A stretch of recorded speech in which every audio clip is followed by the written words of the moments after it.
Guys, ngayon ay magta-try ako magluto ng cake. So, meron tayong 4 na egg. So, ilalagay natin dito sa blender. So, lagay natin dito sa blender yung 4 na egg. And then, pag nailagay na natin yung 4 na egg, ay ilalagay na natin yung isang basong 1 cup of sugar. So, ayan. And then, pagkatapos ng sugar, ay ilalagay na natin yung 1 cups of oil. So, olive oil yung gamit ko. And then, ang next natin ilalagay ay itong carrots. So, 2 pirasong carrots po yan na malalaki. Ay, nalaglag yung iba. So, 2 carrots po yan na malalaki na mahaba. And then, kapag nalagay na natin yung egg, yung carrots, yung sugar, yung oil, so, i-blend na natin siya. I-blend na po natin siya.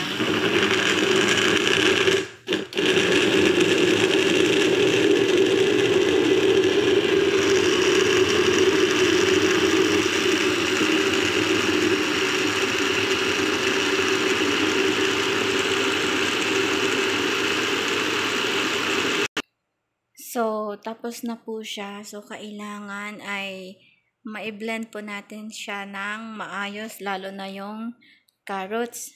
So, pagkatapos natin i-blend, ilalagay na po natin siya sa malinis na lagayan. So, ilalagay po natin siya dito. So, pagkatapos natin mailagay sa isang lagayan, so, mag-add naman tayo ng 1 cup of flour. So, kailangan ay sasalain natin siya sa ganito para masala natin yung mga buo-buong harina.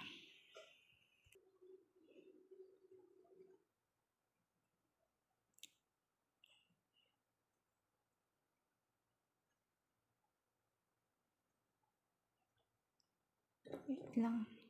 So, ayan, nailagay na natin lahat ng harina, then haluin lang natin.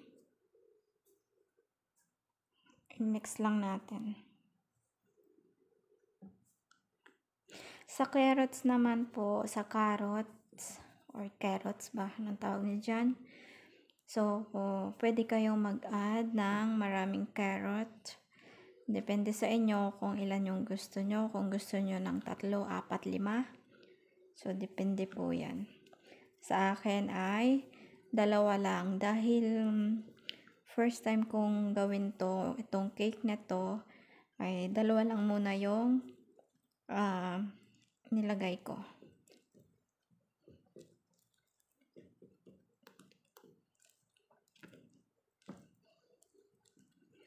So, i-mix lang natin.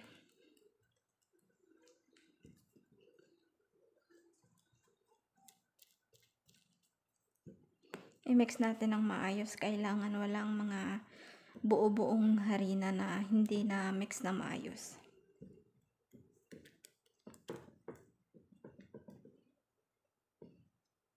So, after natin ma-mix, maglalagay tayo or mag-a-add tayo ng 1 tablespoon of baking powder.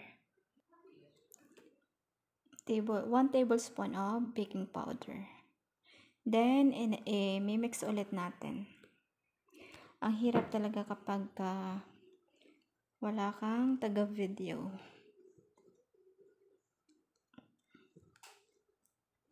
I-mix lang natin ng maayos.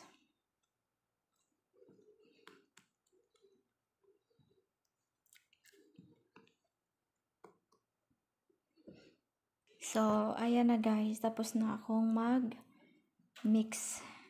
So, pagkatapos natin i-mix, so ilalagay na natin siya dito sa isang lagayan.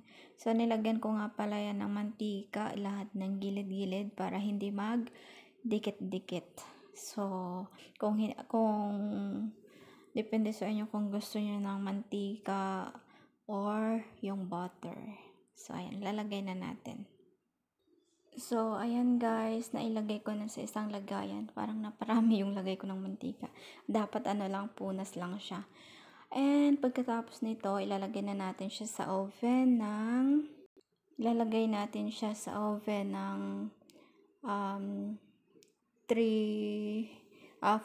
minutes and 360 degrees Fahrenheit or mga 300 yan, 300 degrees Celsius. So, ayan guys, so hintayin lang natin siya maluto ng 45 minutes. So, ilalagay na natin siya sa oven. So, dapat bago nyo ilagay dyan sa oven, kailangan ay mainit na siya bago nyo ilagay. So, update ko kayo maya kapag naluto na. Kung success or not success. Sige guys, mamaya na ulit.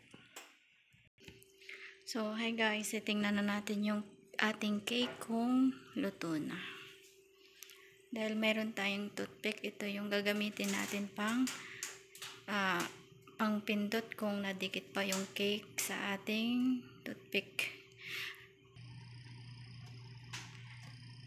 So, wala na nang nadikit, ibig sabihin luto na. Pero kapag meron pang dumidikit-dikit sa ating toothpick, ibig sabihin hindi pa luto. So, ayan guys, luto na siya. So, tatanggalin na natin siya dyan. Tapos na ang 45 minutes. Hi guys, ito na po yung bucket blurred. Ito na po yung ginawa kong cake. So, ayan. So, kinakabahan na ako magbaliktad nito. So, ayan. May mga ano-ano pa. So, ayan guys. Success yung ating ginawang cake. So, pwede na tong i-merienda or i-breakfast. So, sa mga gusto mag-try nyo na. Kung gusto nyo damihan ng carrots, yan, pwede nyo damihan. Depende sa inyo. So, ayan. Thank you at success yung ating ginawang cake. Wait lang, picture muna natin. Bakit kasi blurred? And blurred. First, wait, nasa ano yung ating picture?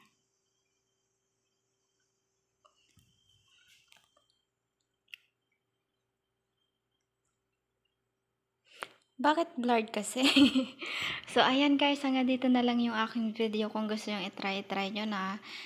Ayan, sa mga hindi pa po nakapag-subscribe sa aking YouTube channel, mag-subscribe na kayo guys sa aking YouTube channel, Christian Vlog. So, ayan. And sa aking page, so, please subscribe, please follow my Facebook page. And don't forget to like and share.